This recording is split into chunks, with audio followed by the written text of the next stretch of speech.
শুধু চট্টগ্রামকে ঘিরে চট্টগ্রামের ক্রিকেটারদের নিয়ে একটা টুর্নামেন্ট তারা করতে পারে এবং বাংলাদেশ ক্রিকেট বোর্ডও আসলে যে কোনোভাবে এটাকে দ্রুত শেষ করতে চায়। আমরা একটু যদি আসি যে বিপিএল বন্ধ ছিল, আজ থেকে শুরু হচ্ছে, খুবই দুঃখজনক। চট্টগ্রামে হচ্ছে না, চট্টগ্রামের যারা সমর্থক ছিল তারা আসলে খুবই হতাশ। চট্টগ্রাম নামটার সাথেই আসলে এবার একটা বলি না কুফা কাজ করে চট্টগ্রাম দল তারা রাখতে পারলো না নিজেদের। আমার মনে হয় অনেক ক্রিকেট ফ্যান এদিক দিয়ে খুশি হবে যে চট্টগ্রামের আমি বলবো যে বেশ প্যাথেটিক পারফরম্যান্স, দল নিয়ে তাদের হতাশা আছে, সেইটা অ্যাটলিস্ট তাদেরকে আর দেখতে হচ্ছে না ঘরের মাঠে গিয়ে। অ্যাটলিস্ট সাপোর্ট তো দিতে হতো ওই চট্টগ্রামকেই, যেটা আমরা সিলেটে দেখছি, সিলেট টাইটার্সের জন্য প্রত্যেক দর্শক গলা ফাটাচ্ছে। কিন্তু এটা চট্টগ্রামের জন্য আসলে খুবই খুবই দুঃখজনক, বাট কিছু করার নেই আসলে। এটা এমন একটা ঘটনা যেটা কন্ট্রোল আসলে কারো হাতেই ছিল না এবং বাংলাদেশ ক্রিকেট বোর্ডও আসলে যে কোনোভাবে এটাকে দ্রুত শেষ করতে চায় 23 জানুয়ারির মধ্যে, এবং সেটার জন্য আসলে এই সিদ্ধান্ত নেওয়া ছাড়া উপায় ছিল না। টুর্নামেন্টটাকে কুইক করা এবং অ্যাকচুয়ালি আবার চিটাগাং যাওয়া, আবার ঢাকা আসে, ওই মাঝখানে আবার 2 দিন করে গ্যাপ দিতে গেলে টুর্নামেন্ট আরও লম্বা হয়ে যেত এবং তখন যেহেতু আমরা জানি সামনে আসলে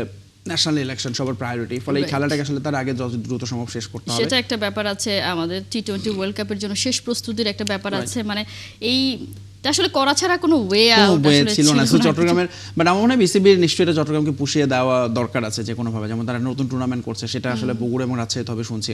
প্রবাবলি খুব শীঘ্রই হয়তো তারা রাজশাহীর জন্য ওয়াই নট শুধু রাজশাহীকে ঘিরে, শুধু চট্টগ্রামকে ঘিরে চট্টগ্রামের ক্রিকেটারদের নিয়ে একটা টুর্নামেন্ট তারা করতে পারে।